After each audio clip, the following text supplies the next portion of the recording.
ಇನ್ನು ಡಿಕೆಶಿ ಸಚಿವ ಸಂಪುಟದಲ್ಲಿ ಕೆಲವರ ಬದಲಾವಣೆಯ ಬಗ್ಗೆ ಜೋರ್ ಚರ್ಚೆ ಆಗ್ತಾ ಇದೆ. ಮಂತ್ರಿ ಸ್ಥಾನ ಬಿಟ್ಟು ಪಕ್ಷದ ಜವಾಬ್ದಾರಿ ಕೊಟ್ರೆ ಸ್ವೀಕರಿಸ್ತೇನೆ, ಅಸಮಾಧಾನ ಪಡುವಂಥದ್ದು ಏನೂ ಇಲ್ಲ ಅಂತ ಗೃಹ ಸಚಿವ ಪ್ರಿಯಾಂಕ್ ಖರ್ಗೆ ಅವರು ಮಾತನಾಡಿದ್ದಾರೆ.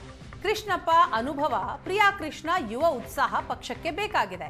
ಇವರಿಬ್ಬರಿಗೆ ಸೀಮಿತ ಅಲ್ಲ, 100 ಜನರು ಸೇರಿ ಪಕ್ಷ ಕಟ್ಟಬೇಕು, ಎಲ್ಲರೂ ಸೇರಿ ಪಕ್ಷ ಕಟ್ಟಬೇಕು ಅಂತ ಸಚಿವ ಪ್ರಿಯಾಂಕ್ ಖರ್ಗೆ ಮಾತನಾಡಿದ್ದಾರೆ. ಮಾತು ಹೈಕಮಾಂಡಿಗೆ ಅನಿಸಿದ್ರೆ ಪ್ರಿಯಾಂಕ್ ಖರ್ಗೆ ರಾಜೀನಾಮೆ ಕೊಟ್ಟು ಪಕ್ಷದ ಕೆಲಸ ಮಾಡಬೇಕು ಅಂದರೆ ಎಲ್ಲರೂ ಬದ್ಧರಾಗಬೇಕಾಗ್ತದೆ. ನಾನು ಬದ್ಧನಿದ್ದೇನೆ. ಅದಕ್ಕೆ there is no going back on what high command intends to do.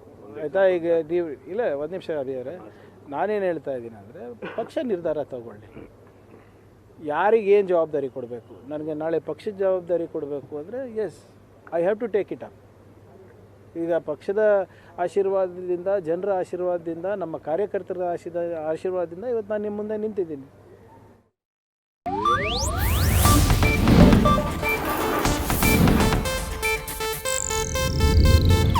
ಇದು ಏಷ್ಯಾನೆಟ್ ನ್ಯೂಸ್ ನೆಟ್ವರ್ಕ್ ಪ್ರಸ್ತುತಿ.